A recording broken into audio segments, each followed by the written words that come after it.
Good afternoon, YouTube world. I'm your host, Paul Italia. If you haven't already, please subscribe to my channel. If you're liking this content, smash that thumbs up button. It is my pleasure to introduce today. We got two special guests in the house. We got Team Lafayette. They are going to hold it down in East vs. West #4 coming up on August 6th. So welcome Coach Ray and Sandris Sedis. How are you guys doing today, guys? Excellent. Doing good. We're both eating.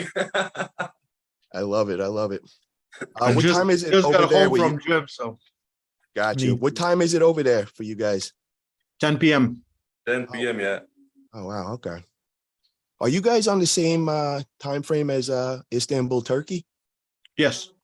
Yeah. Oh, that's an advantage, I'd say. Oh, wow. Yeah.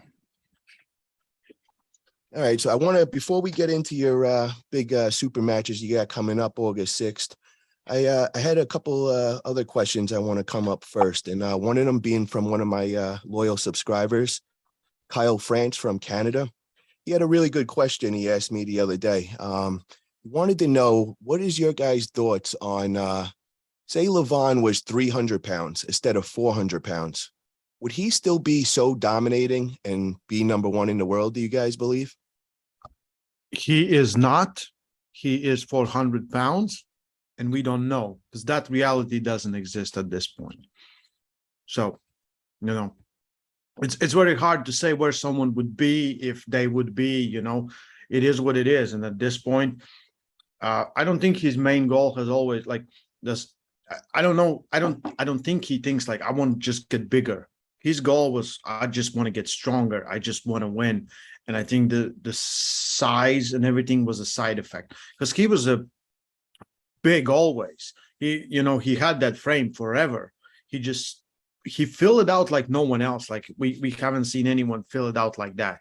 You see him in person, that forearm, it just looks ridiculous. It looks like he was like my size, but then he was like, you click that button and you push him to the side. So he just widens up everything else. So it looks like that. So he's ridiculous. Yeah. Yeah, I gotta say, bro, that dude's was blessed with genetics. He definitely was, man, because regardless if any supplements or pancakes you take, it don't matter, man. It's to get that size, that's just genetics right there and a lot of hard work. I think Sandris can get if but you never know if you can get that big because Sandris has all the frame. He has the same frame. We was in Arnold's, and who did we meet? Ukrainian strongman. You remember what I'm talking about? Novikov, yeah. And Novikov looks small compared to Sandris, and he was like world's strongest man, like 2020 or something. So yeah. Sandris has the frame as well, but we'll see if he can fill it up eventually. Sandris, what are you weighing at today, brother? So I'm pushing 119 kilos at the moment. What does that equal in pounds? Do you know? Close to 260, like I guess, something like that. But yeah, I've been eating hard since the start of my prep and getting bigger, getting stronger, and yeah, just filling out my frame. And that's something I've never done before. I usually stayed at 110 because competing at the WAF and stuff, you have to cut the weight. And the last time I barely made the class, so this time no real stress about the weight. So I tried to experiment a little bit as well. Wanted to see how much can I gain and how easy it is or not. And so far it has been pretty easy, I would say. Yeah, the weight is just coming up every day, basically. Sandris, when did you start your training camp for the big match against Lachlan Adair? How long ago? Probably right after Europeans. So at the end of May, something like that. You started a week later than I started. You took 2 weeks off. So Europeans, and then it was East versus West 3. I came back, they announced my match, I started preparing, and you start preparing a week later. So you took off 2 weeks, and I already started like prep for the prep. So Prep for the prep. Yeah. yeah, There was not like any vacation, just taking no, time no. off. No. Just going easy on the weights and stuff like that. And I think it was like 8 full weeks of prep, something like that. And I've done everything I could, and I have never been stronger. So far, so good. So my next question is, what was your weight at that the starting right before when you just got into your prep and everything? Week 1, have you put on significant weight since then? I think I was after Europeans. I think I was like maybe 112, 113, something like that. You ate like a pig. Why are you lying? He What? ate everything. He ate everything multiple times. We're just like, we can order some pizza. He's like, get 2 for me. So I think I was around 113 kilos, and now I'm 118, 119, something like that. You're packing on the size. So But the weight fluctuates every day. So based on how much water I retain, so can't really tell.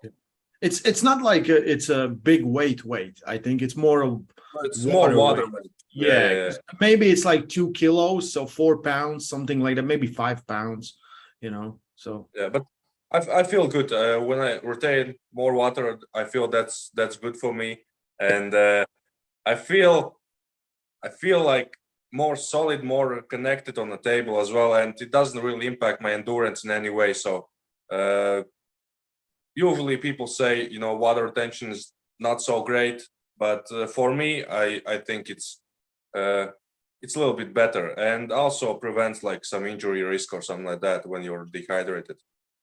sounded not solid, but liquid. Yes. I'm very liquid. Liquid.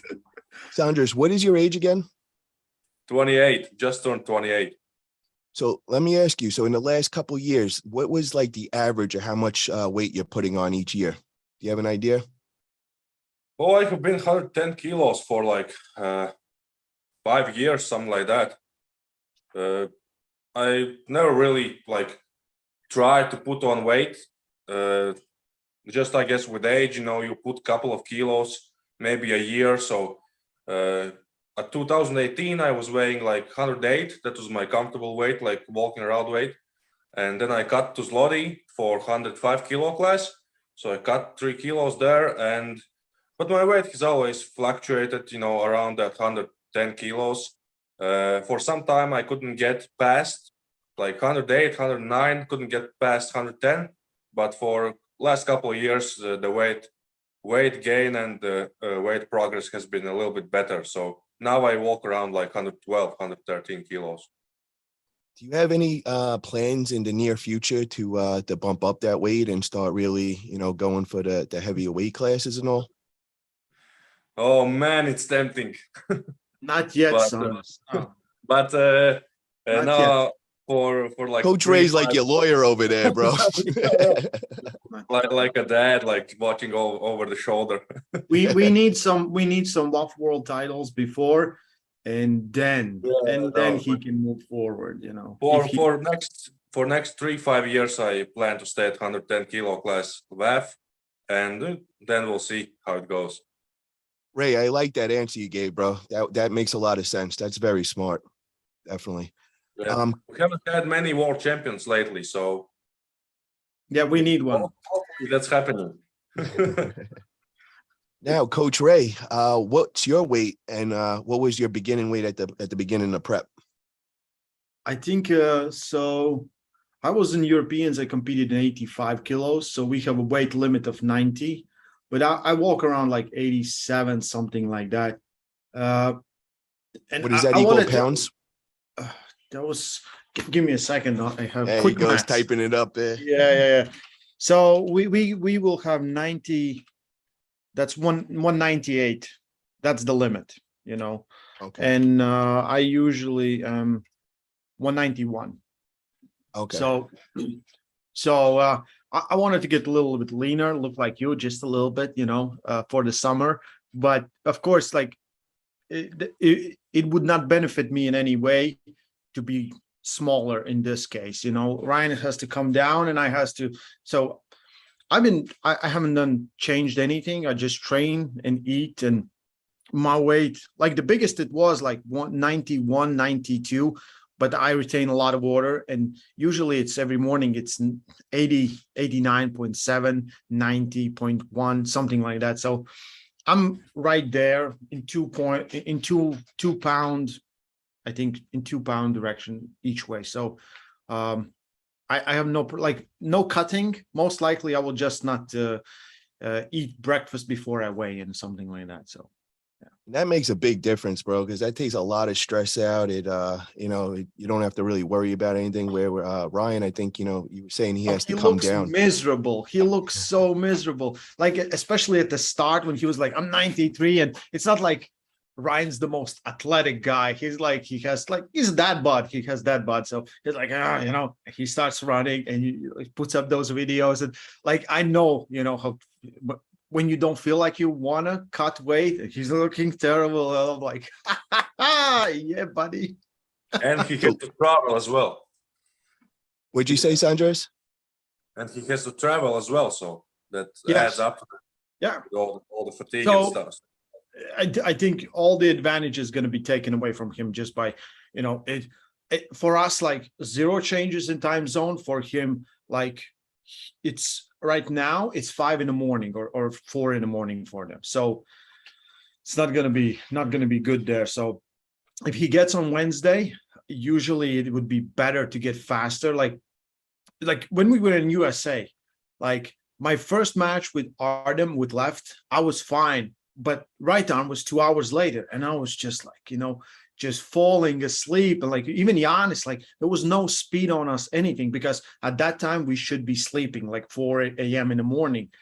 And even though we try to adapt, it's very hard to adapt to that. And I don't think it's gonna. So if he sleeps all day and then comes out, it's a smart thing to do. That's why he wasn't sleeping at 3 a.m. Oh, he's preparing for it. You cannot prepare for it. The problem is you cannot, like, you can think you can, I'll push my time, but as soon as you go and sun is up and everything is, your body kind of tries to adjust it. Oh, it's terrible. It's terrible. So I got to ask you, Coach Ray, what advice do you have for the guys traveling in? What's the best way to adapt quick as possible? Get on, like, this is not me. This is from what I have heard, best things. Get on local food schedule as soon as you can. And don't try to do like sleep in the middle of the day. If especially you arrive and you should be asleep, try to stay awake. Maybe go early to bed, like 10 or 10 p.m. You can woke up early, but it's still going to be terrible. Like in USA, me and Giannis, we woke up like at 4. Woke up at 4. We're like, what do we do now? We just go around, walk around Arizona. I seen you guys in the gym post. I remember that you were posting from a gym, like the hotel gym or something. Yeah. Because there's not, you're like, your brain is up. You cannot do anything. So if you can push yourself and then kind of adjust. If you need naps, take a nap, but getting on good food schedule, getting in the morning, get the sunlight in your eyes. So your body understands, oh, it's day. Okay, we should not be sleeping. So, kind of trying to fix that system. There's some other tricks, but I think everyone can Google them, but it's always hard. It's always hard. Like whatever anyone says, like even you say, I'm like, easy part was there. The hard part was coming back like 10 days later, because then you have to do it all again. All again. It doesn't. Wow. It's terrible. It's 5 a.m. and your mom just like. That's why I'm trying to figure out just for myself too, because I get in there. I think it's Wednesday morning, like 5 a.m. So I'm just trying to figure out, should I be sleeping on the plane and then force myself to stay up all day? When I get there to adapt at a time, or am I think that would be the best thing to do if you can, because plain sleep is shitty sleep. So you will feel tired, but then you can push your day. You can push your day and maybe go to sleep at 10 p.m. and you'll feel better. But it's still gonna be not nice,